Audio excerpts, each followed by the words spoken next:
Кто же не желает смерти отца, а?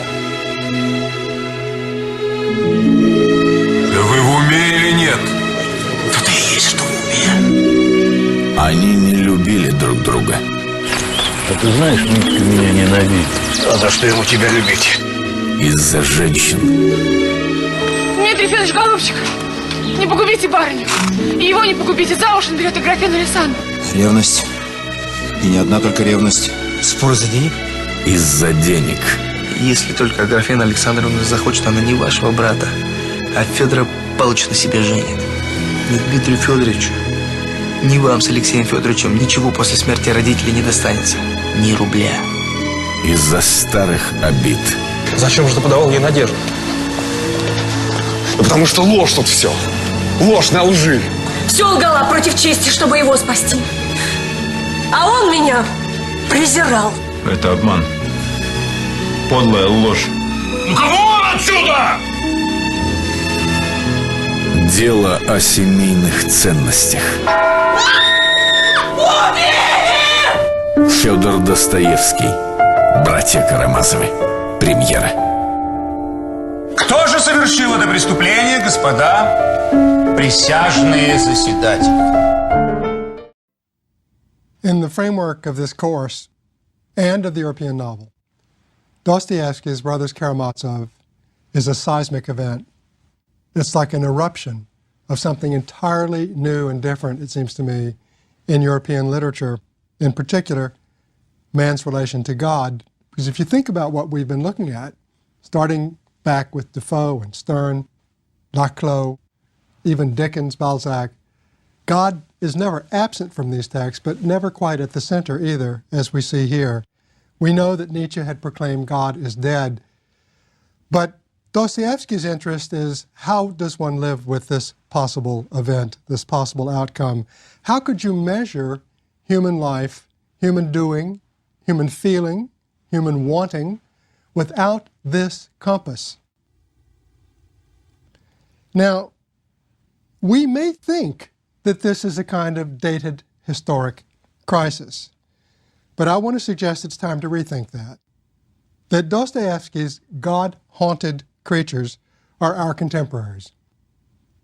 And in his book, the Enlightenment legacy of rationality comes across as something cold, sterile, and perhaps ultimately evil. I quote the poet William Blake, "Rational truth is not the truth of Christ, but of Pilate." Now look around you today. The God-centered world has never been more at issue than it is in our time.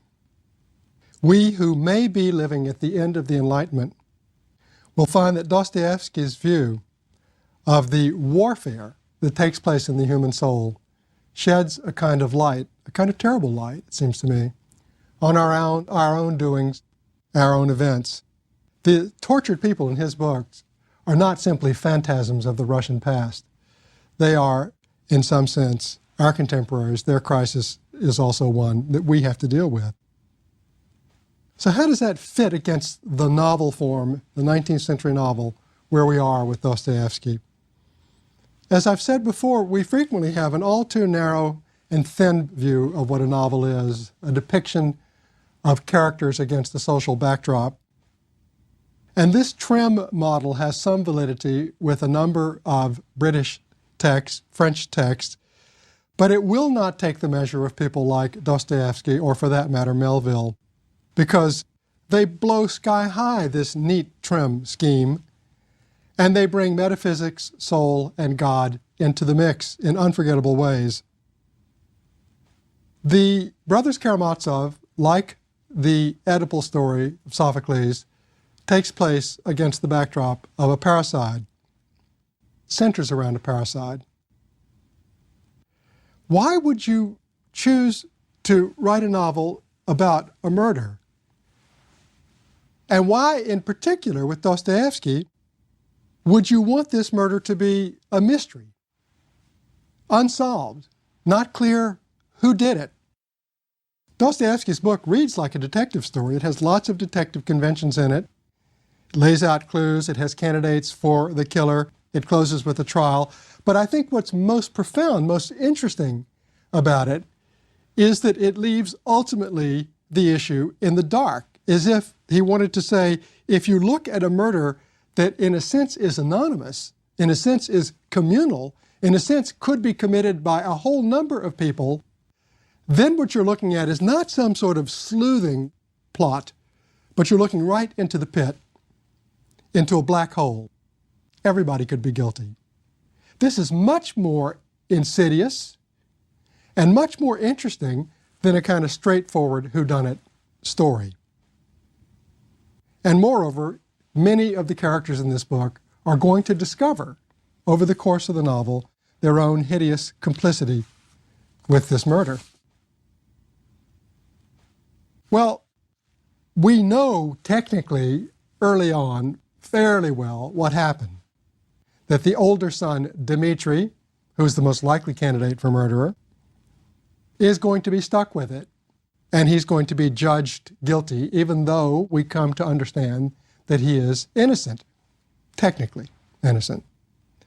The illegitimate son, Smerdyakov, called a lackey, called a eunuch, described as an epileptic, he is the one who actually did the dirty deed. He's the one who will, late in the novel, confess to Ivan that he committed the murder, while pinning the blame on Dmitri.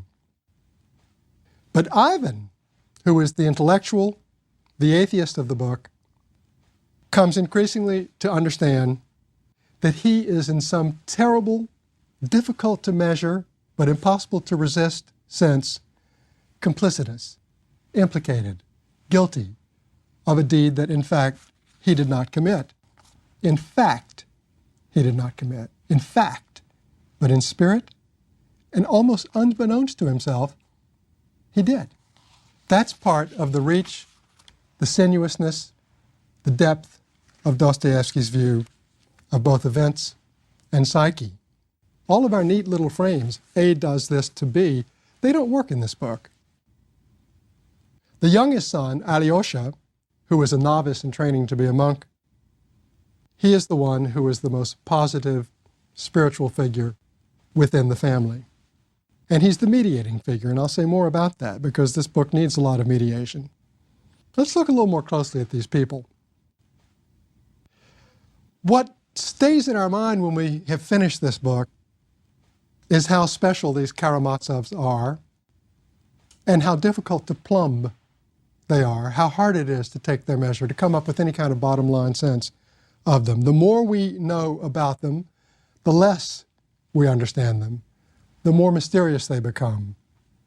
It's worth reflecting on because, in fact, I think life is like that. People are like that. The people that you really know well are the people that it would be very difficult for you to describe in single phrases or tags or labels.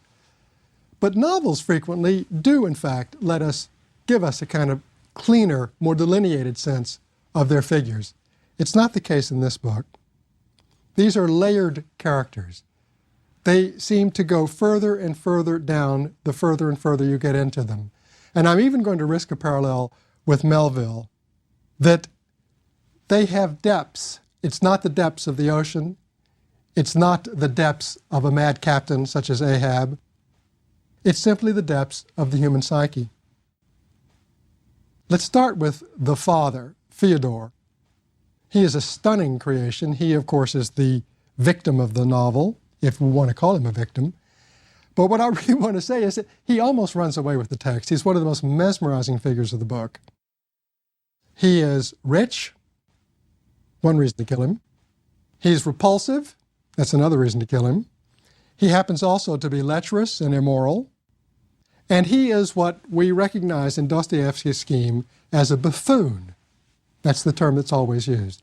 Now, you may think that a buffoon is somebody who slips on banana peels or makes stupid jokes. But that's not the case with Dostoevsky. A buffoon, I'll give you a definition that I think really sticks for it. A buffoon is a man of whom no one knows what he will do next. It's a very unusual formula for characters in books. No one knows what he will do next. He will surprise you at every single turn. He is physically repulsive.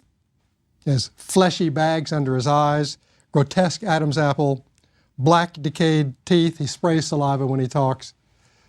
Dmitri even says that just looking at him makes you want to kill him. You really get the sense that murder is very diversely motivated in this text. How many ways there are for us to hate our fellow creatures. He is also an infamous lecher. There are very painful passages in the novel where he talks to his children about the ways in which he took sexually their mother, humiliating her. He also has a kind of bizarre and sometimes strikingly modern wit. He knows he's a sinner. He knows he's destined for the pit, for hell.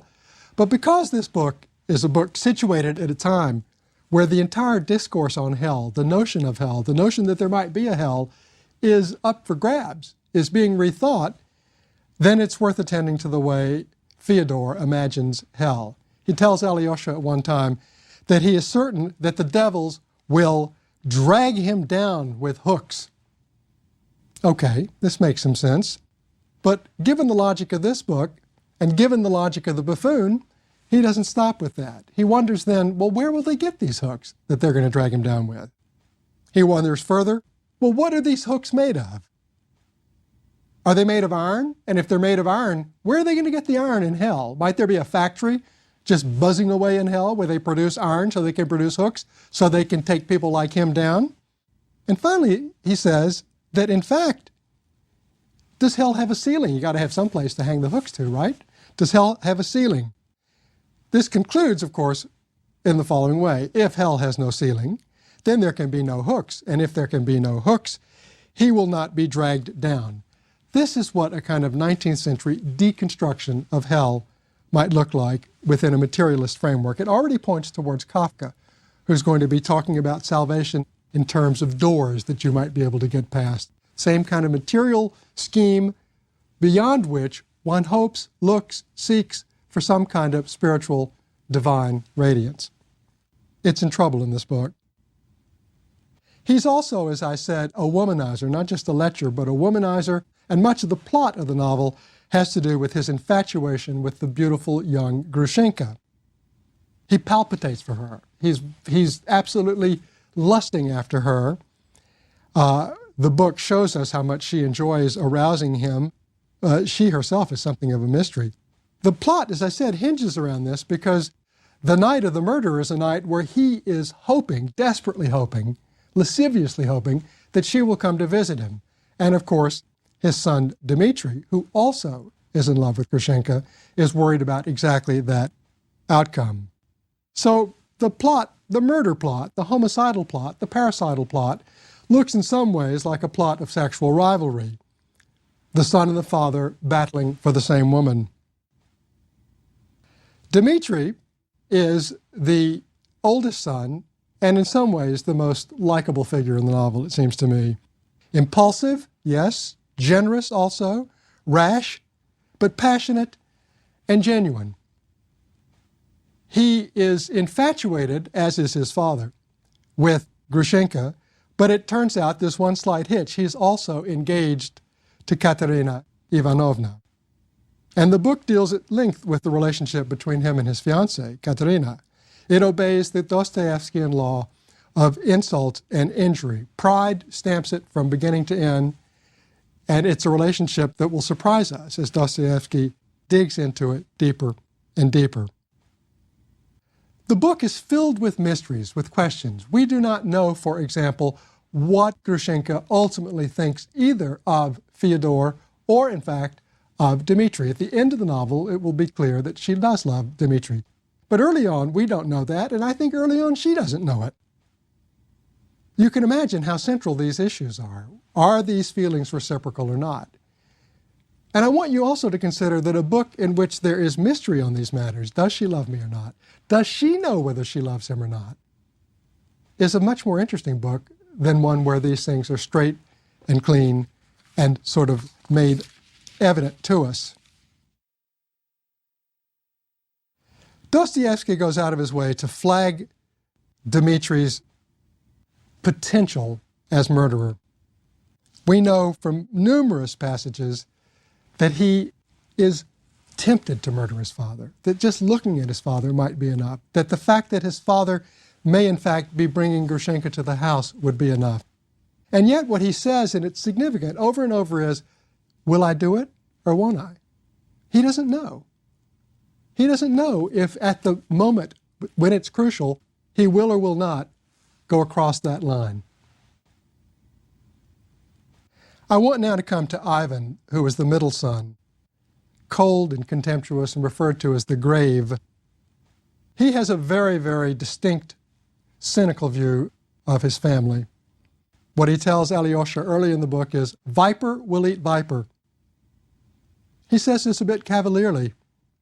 He has no idea when he says it that it's his own fate that he is predicting, that he is articulating. Because at the end of this book, his own mind will simply fall apart. Viper eating viper, reptiles devouring each other. The novelist André Gide said about Dostoevsky, I quote, "That which is opposed to love is not primarily hatred, but the rumination of the brain, viper eating viper, reptiles devouring each other." Maybe that's what thinking is. Thinking might kill you. I want you to reflect on what I just said. Thinking might kill you. The entire Enlightenment tradition is based on the authority and power of thinking. The Cartesian motto, je pense donc je suis, cogito ergo sum, I think therefore I am, grounds the human being on the authority of thought. This book is an absolutely paradigmatic shift, because at this point we see that thinking can kill you. Thinking is what destroys, not grounds, the human subject.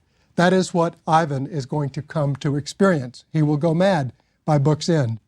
By book's end, he will go mad. But before that, this cold intellectual offers us some of the most startling and unforgettable passages in the novel. And in particular, in one chapter called Rebellion, Ivan explains his own rejection of God. Well, let me rephrase that. He doesn't reject God. He rejects the world that God has made. This in itself is a fascinating theological point. Nothing, he says, can justify the suffering of children. He says, you can forgive the people who torture you. That's fine if you're of a mind to do it, or you have the generosity to do it. But how on earth can it be justified for you to forgive those who have tortured others, in particular innocent children? And so he gives us chapter and verse stories about children who have been tortured, virtually crucified. He refers to the habits of some of the Turkish soldiers to play with nursing babies and then to spear them with their swords. He talks about the kind of habitual torture in the way many Russians treat their own children. He even gives us one sequence of a family that was educated, well-to-do, and that in some really perverted way found a kind of pleasure out of torturing their 5-year-old child, making the little girl spend the night in the winter in the cold outhouse, making her eat her own excrement. It's these episodes that lead Ivan to the really, I think, powerful conclusion that if believing in God means somehow accepting this grand plan, the whole plan, in which this kind of horror must belong because it exists, must be part of the plan. If that's what belief consists of, then what Ivan says is, I reject it, I return the ticket. What is most memorable in Ivan's critique of religion is what he calls the poem that he wrote about the Grand Inquisitor. And in this poem, it's not a poem, it's a long prose piece. In this poem, which is set in the 16th century, Christ returns to earth in Spain during the time of the Inquisition, and the Inquisitor, the Grand Inquisitor, arrests Christ. And at great length, he explains to Jesus what a mess Jesus made of things, how gravely, tragically, Jesus misjudged human beings, human nature, human need. And his ultimate conclusion is that what people must have in life is a trio of qualities and assurances. He calls them miracle, mystery, and authority. And the Inquisitor explains that that's what the church has been offering him. That the church enables people to avoid the horror of death, to avoid the horror of their freedom via its rituals, its promises, its plan of an afterlife. This story of the Grand Inquisitor is a really very striking account of the disconnect between a kind of secular culture that thinks it believes in religion and the kind of stark mystery, not mystery in the sense of these are nice little rituals that have a kind of air of mystery, but the deep mystery about what is the fate of my soul. That is the dichotomy that we see between Christ on the one hand and the Inquisitor on the other. The Inquisitor's job is to create the structure of religion, the institution of religion, in order to palliate against human terror and human fear, horror. Jesus does not answer. Jesus says nothing. The entire project of the Grand Inquisitor is about this man's complex and very persuasive reasoning about our dilemma in the world and how the church has met it. It's known that Dostoevsky's own contemporaries were uneasy. They were a little queasy about the fact that Jesus is a silent figure. They wondered, does he have no words? Can he not rebut the Inquisitor? He does only one thing. He kisses the Inquisitor. Just as after Ivan's outcry against the horrors of the world, against the torture of children, Alyosha kisses him, as if a kiss, not words, a kiss were the only commensurate thing to respond to the evil of the world. And I want you to think about this debate between the Grand Inquisitor, who understands so much of human motivation and human need and human frailty, and Jesus, who says nothing, but only kisses him. People, some critics have, I think, very provocatively suggest that we almost see here two figures, Tolstoy and Dostoevsky. One figure who understands the world we live in, the secular world we live in, the human motivation that takes place in that world, and who feels that one has to caretake this world. One has to be a shepherd for people in this world, not for the afterlife. And then the other figure, Dostoevsky, the nightmarish figure, the figure who has none of the solidity of Tolstoy, who looks instead into the depths. Complicating things still further about Ivan is that, as I already suggested, he is going to learn from Smerdyakov that the murder was in some dreadful way committed in his behalf, Ivan's behalf. That it was committed as a kind of embodiment of Ivan's own view that if there is no God, everything might be permitted.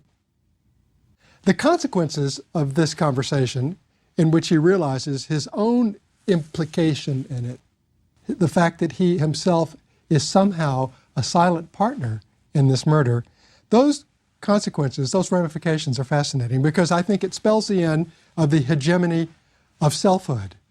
Ivan, who has not done anything factually, realizes that he's nonetheless a murderer, symbolically, implicitly, perhaps libidinally. He discovers what Conrad was to call secret sharing. He discovers a kind of collusion. We know that 19th century literature has a lot of instances of doubles, Jekyll and Hyde and things like that, but this goes further. It's not just the doubles in you, it's the possibility that other people's actions are also your actions. Here is a sense of human responsibility that is very difficult to measure and that Ivan lurches into, and it destroys him. Alyosha is the novel's positive figure, the lover of mankind, Dostoevsky calls him. Some critics, many readers I think, find him the least compelling of the brothers. in some ways, he is also one of the most necessary figures in the book. He is the open ear and the decent heart. He is almost a kind of sponge who soaks up all of the horrors that come his way. And I put it that way because Dostoevsky's world is a world in which horrors must out.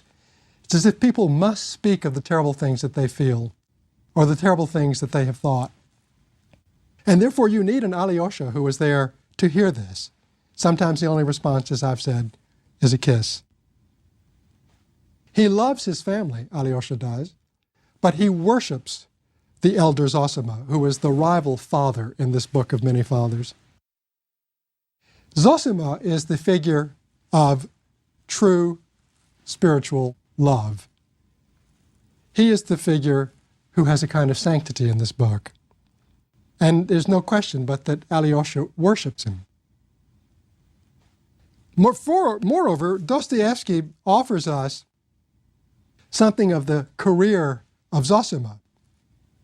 It's like an insert. And we understand how this man came to his own faith. We understand this man's humility. Early in the book, there's this beautiful sequence, very early, before we really know what's going on, where Zosima bows deeply to Dmitri. It's a bow of great humility. It's also a bow that seems to suggest that Zosima knows that Dmitri is a man on the breaking point who might be willing to commit murder. Zosima seems to sense what is boiling inside of the people that he sees. He loves Alyosha.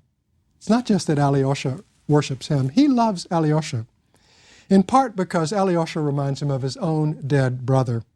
And that career is also traced by Dostoevsky.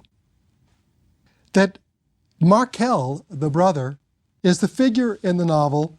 He's a figure who's very shadowy in some ways. We scarcely see him. Nonetheless, he's the figure in the novel who offers us the most luminous imagery of what paradise might be like. He's sick, he's dying, and yet he tells his mother, "Do not weep," he says. "Life is paradise, and we are all in paradise, but we do not want to know it. And if we did want to know it, tomorrow there would be paradise the world over." What a remark. I mean, I have spent so much of this lecture telling you about the black depths of this worldview of Dostoevsky, but there is also this exquisite sense that the world is grace, that the world is beauty, that God's creation is pure spirit. That's what Markel has discovered. Markel says that each of us is guilty before everyone else. Markel worships the natural world that God made. I quote, "Birds of God, joyful birds, you too must forgive me because I have also sinned before you." There's almost something pantheist here, in the sense that the world is filled with spirit, that the world itself is proof that God is real. The only thing that is wrong with it is us. We are the blight on the creation. Birds, trees, meadows, sky. This is what God's grandeur is. I alone lived in shame. I think this shows us something of the spiritual backdrop that can sometimes be the foreground of this novel. Zosima comes to an end that surprises readers and surprises Alyosha. From the beginning of the book, we know he's dying. He's a frail man. His death is imminent. And yet, when he dies, something very bizarre happens. His body starts to stink.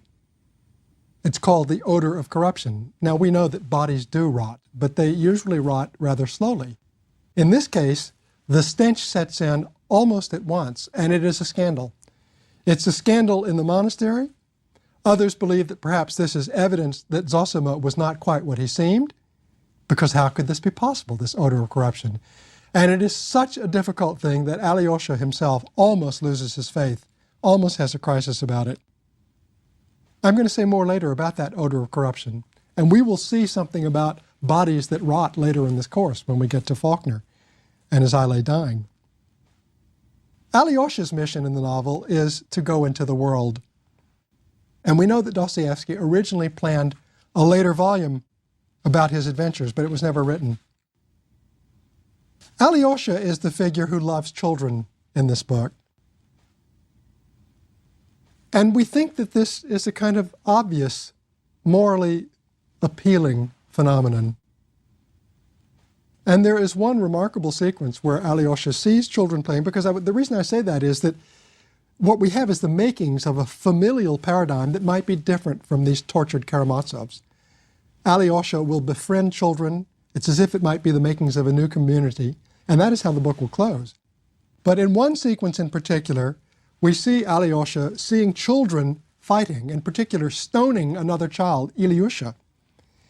And Alyosha steps in to stop this, and what happens is that Ilyusha, instead of thanking him, sinks his teeth deep into Alyosha's hand and leaves his teeth there for a number of seconds. It is an absolutely shocking, vicious moment. He's tried to help this child, and instead this child sinks his teeth into him. Why? And we later learn, as Alyosha talks to the child's father, that the reason he did it is that Ilyusha's own father, Captain Snezherov, that's who Alyosha is talking to, was publicly humiliated by Dmitri. How humiliated? Humiliated because Dmitri pulled him out of a tavern by his beard across the public square. This is something that the child who watched it could not get over. What the father says is that he saw the truth, and the truth went right through him. The same child then, who sinks his teeth into Alyosha, comes to us as a child who himself was almost crucified by what he saw. He could not live with the truth of his own humiliated father, and he becomes frantic, begging his father, "Father, can't you take revenge on him? Father, when I grow up, maybe I can take revenge on him." It's an awful sequence. It tells you something about the way in which children in this text can be vicious as well as victims. And it tells you something as well about the fact that most of our models, innocent children, are not going to work in this book. Thank you.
The response to "the king is dead" is "long live the king."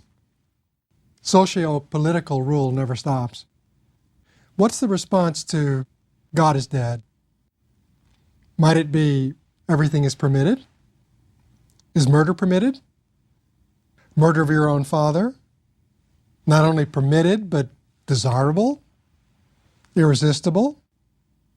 We begin to realize that the Brothers Karamazov is a detective story unlike any we know, because the cadaver in question, the generative crime at the core of this book, is not simply old Fyodor, but it's God who's being murdered.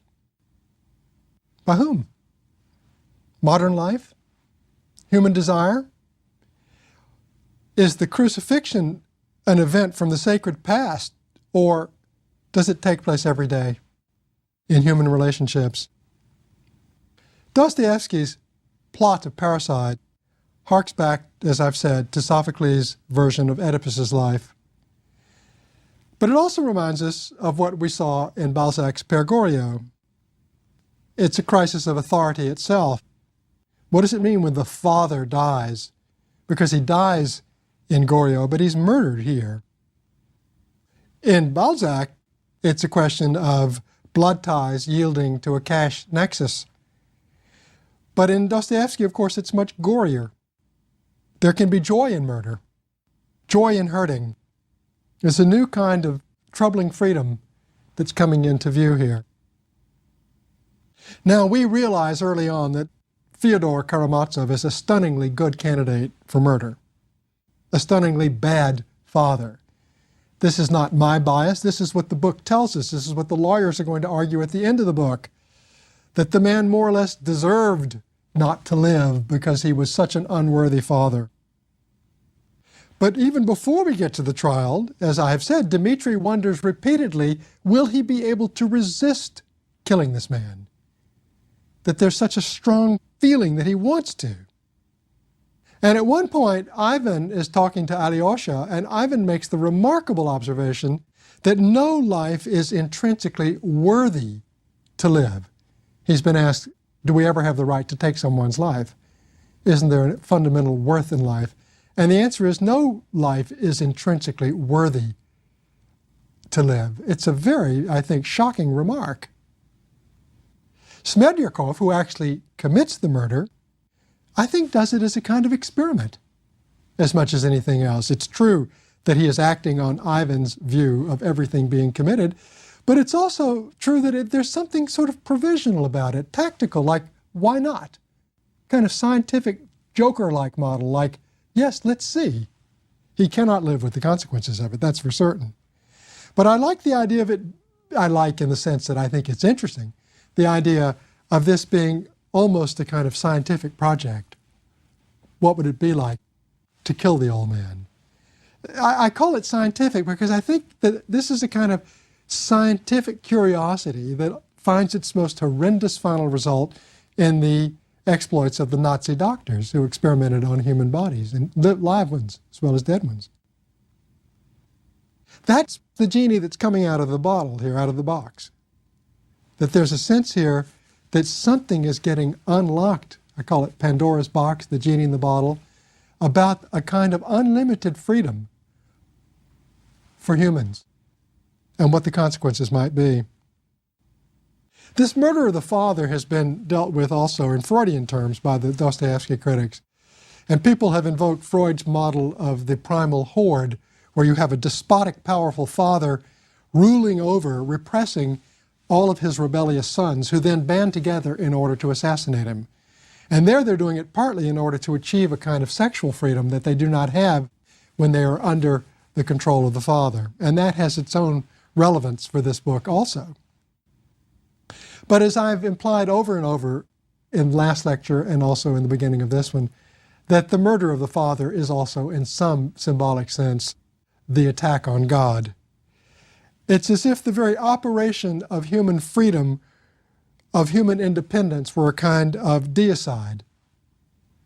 It's as if all the dark quirks of Dostoevskian psyche really composed a kind of internecine battle with God.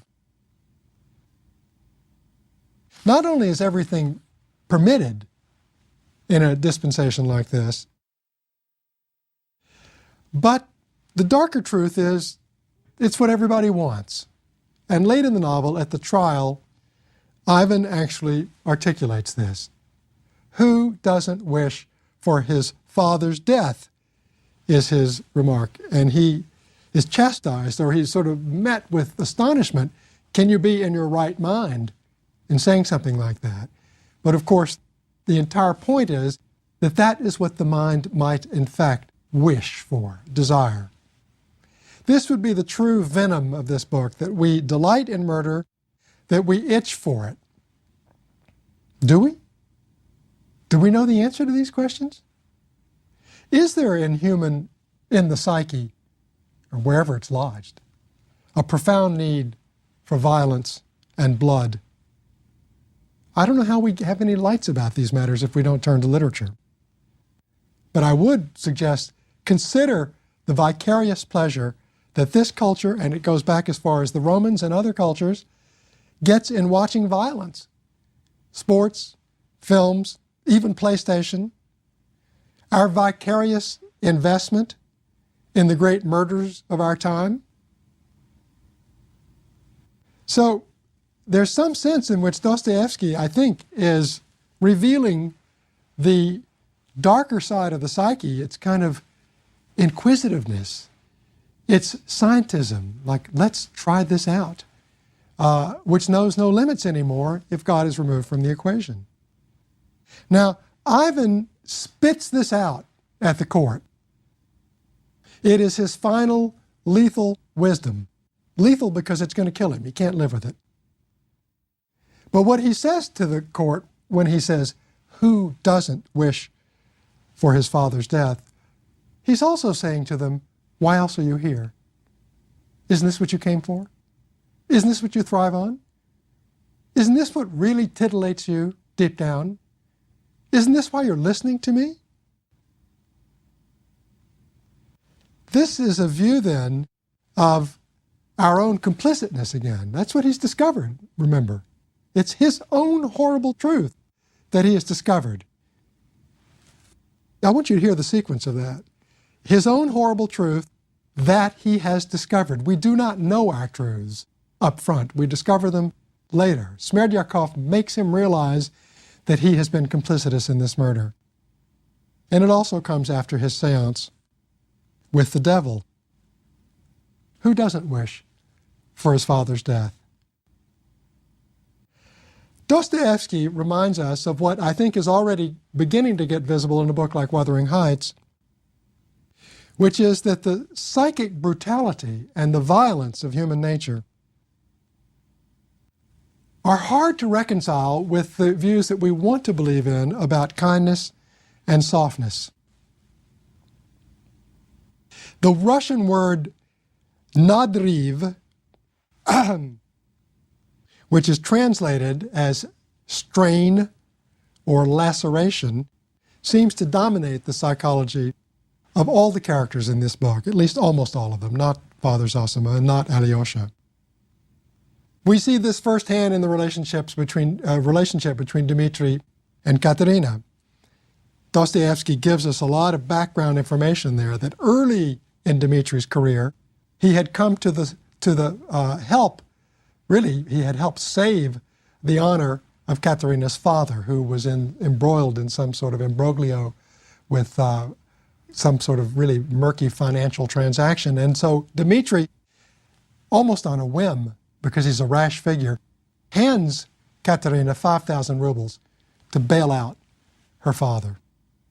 But, and we don't know fully whether he understands this and feels it or not, but what the reader can't miss is that Katerina, taking this money from Dmitri, feels that she has been tarnished, feels that she is a bought woman, feels that she is offering herself as the currency for this loan.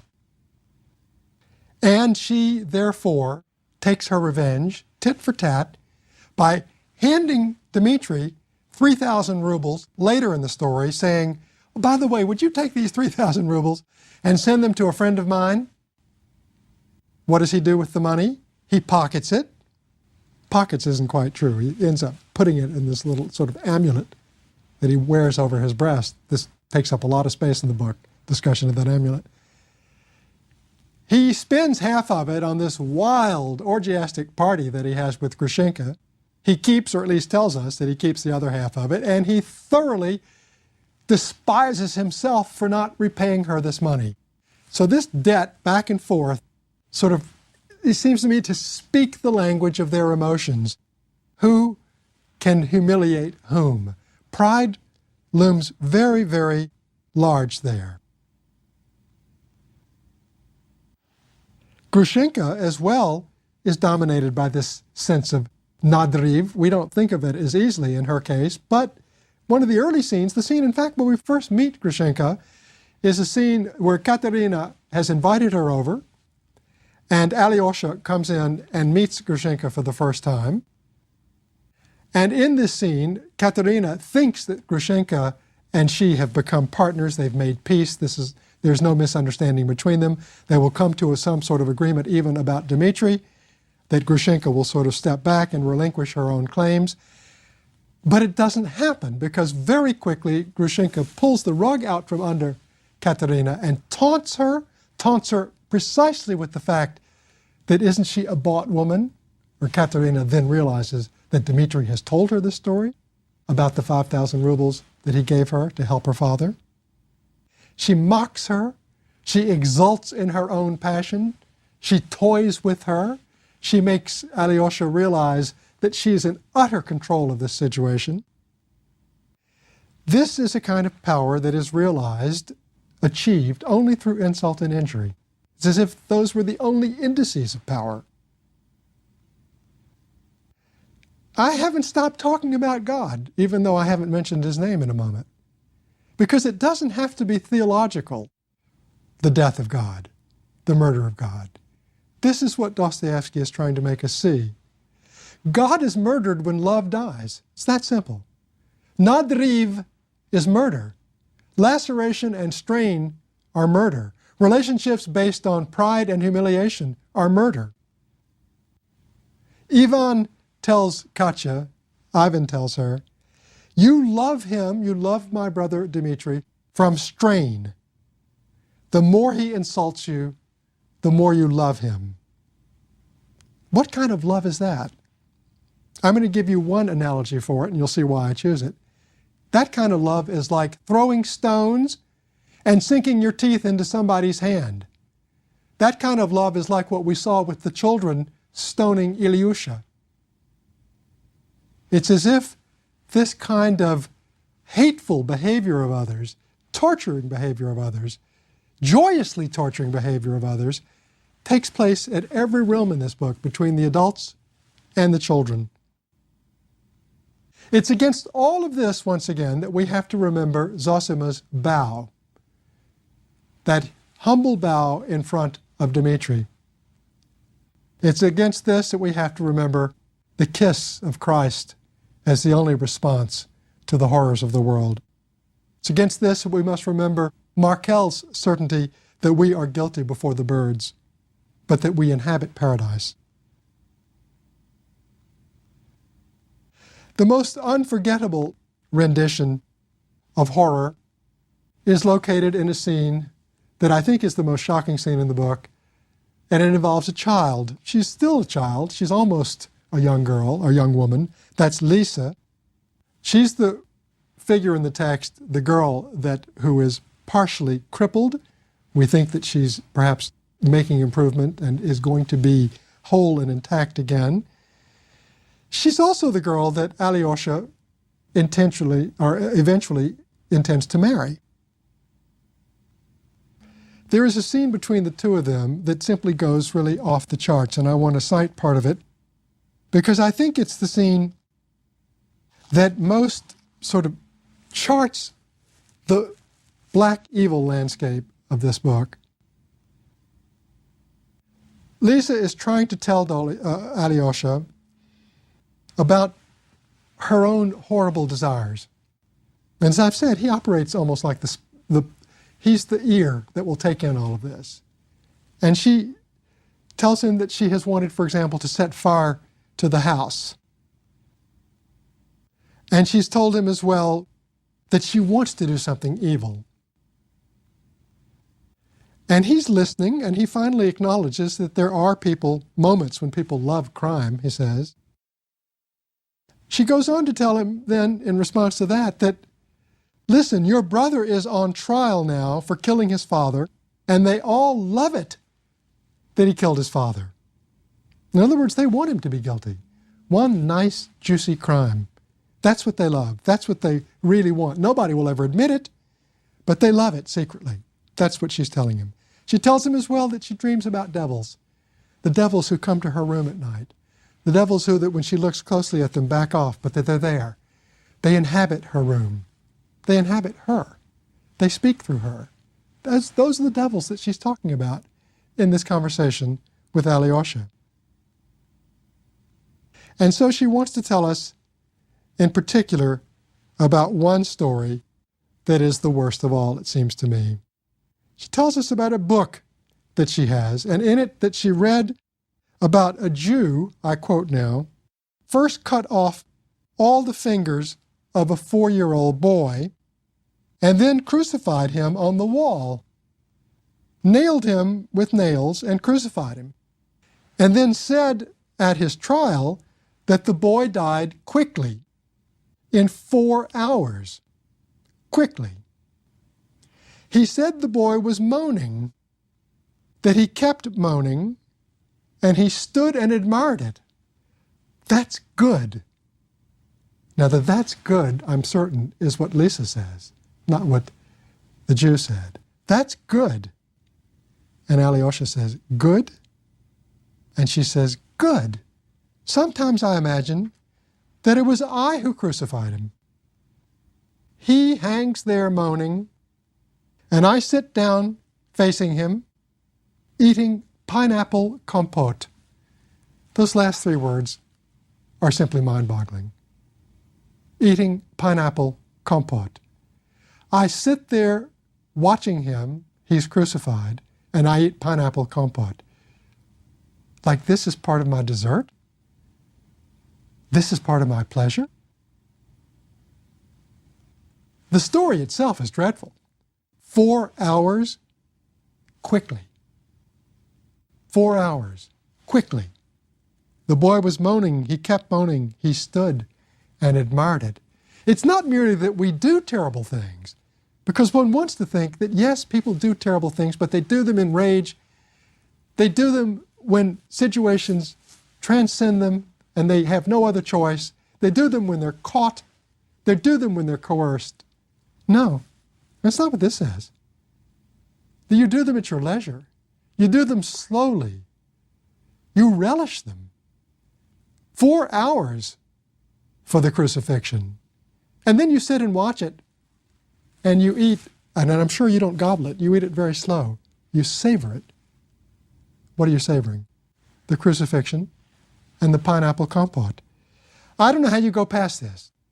I don't know how you could offer a more horrendous version of evil, and our phrase, out of the mouths of babes, and we think that, oh, these innocent children, that phrase, it seems to me, means these innocent children speak some really remarkable truth. Well, what we get here is children aren't innocent at all. I said to you that when relations between adults are dominated by nadriv, by strain and laceration and pride and humiliation, it's like throwing stones and sinking your teeth into people's hands.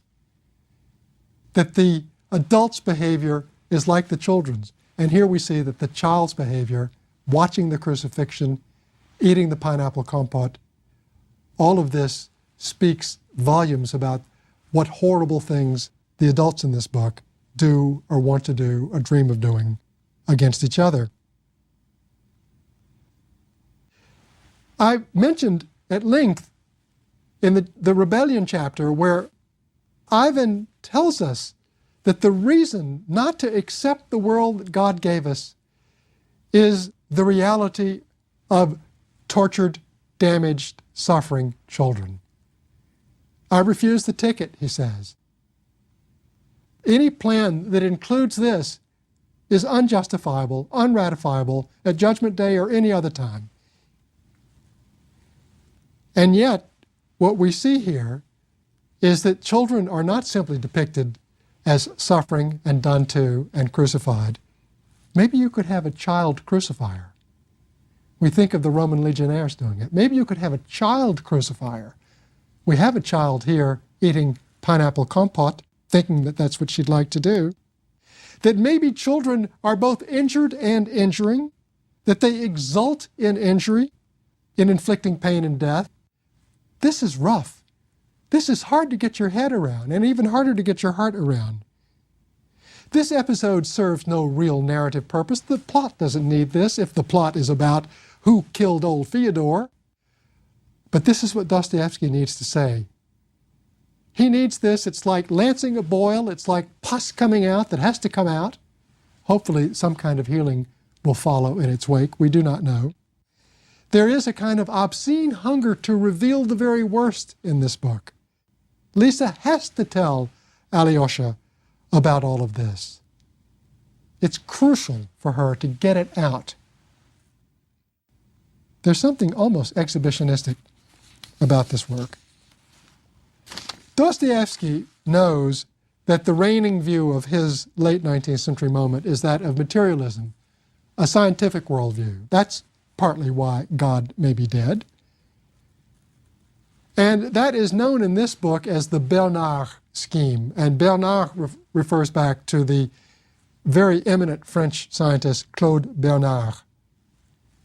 And he's often credited with really sort of putting the last nail in the coffin of a kind of religious explanation of the world. And the naturalist writers from many different countries subscribe to the Bernard picture of life as a materialist scientific picture of human reality as well as the world that we live in. How, however, does that human reality part function? For example, how does the Bernard picture of things help you understand yourself? Not perhaps how your arms and legs work, or your fingers, or your nerves, or your muscles, but how your feelings and desires and intuitions, and perhaps soul, if there could be such a thing, work. That's what Dmitri, after he's been accused of this crime and is trying to figure out for himself. He's trying to square his own life against the Bernard model. And he says at one point, it's a remarkable phrase, that he feels sorry for God. And what I think he's saying is that I feel sorry for this old fellow because in the old days, he used to be a credible explanation for things. It was to him that we look to get our picture, but not anymore. I quote, "Imagine, it's all there in the nerves, in the head. There are these nerves in the brain, devil take them. They're little sorts of tails. These nerves have little tails. Well, and when they start trembling," and he's going on to say that when these nerves and tails start to move, well, then I do something. That's when I move. That's when I do things. Because of the little tails. And not at all because I have a soul or am some sort of image and likeness, that is, image and likeness of God. Yes, he says, the new man will come. I'm sorry for God. This in late 19th century. This is already our pharmacological view of the human subject, our physiological view of human behavior. This makes me think of contemporary brain scanning, where we can now locate the areas in the brain where feeling is lodged, where speech is lodged. And yet you ask yourself, when you look at those scans, when you listen to these little tales, and you ask yourself, is that me? Is that my soul? Is that my identity? My soul, where is it? We know that we have imaging devices that they can go inside of us with their cameras and see what lurks inside of our passageways. Are they going to find our soul there? Are they going to find love there? Are they going to find hate there? They're going to find the most definitive, constitutive things in who we are through this kind of scientism. One might well feel sorry for God. He enabled us, at least, a vocabulary and a way of mapping who we are. It seems to me that beyond Bernard, what he really stands for is the Enlightenment itself, as I said earlier. It's the Enlightenment legacy that's in question here. The Enlightenment tradition was a kind of battle against the church, against the God-centered view of human life.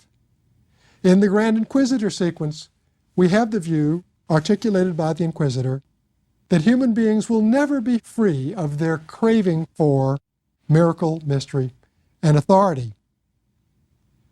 And yet, this book is wrestling with that. It wrestles with it. It wrestles with the Bernard versus the God view. It even has a late surreal sequence where the devil visits Ivan, the devil. Is it the devil, or is it Ivan's devil? Or is it simply Ivan? Or is it Ivan's soul that sits there as a devil and speaks to him? Speaks to him. Is it speaking him or to him? Dostoevsky wisely leaves it open. The heavy, freighted world of Dostoevsky's novel could seem like heavy going, but it's not. because this is a restless, brilliant, alert, perky novel, despite its great length and despite its dark and heavy materials. It's immensely aware of itself as language. It has within it poems.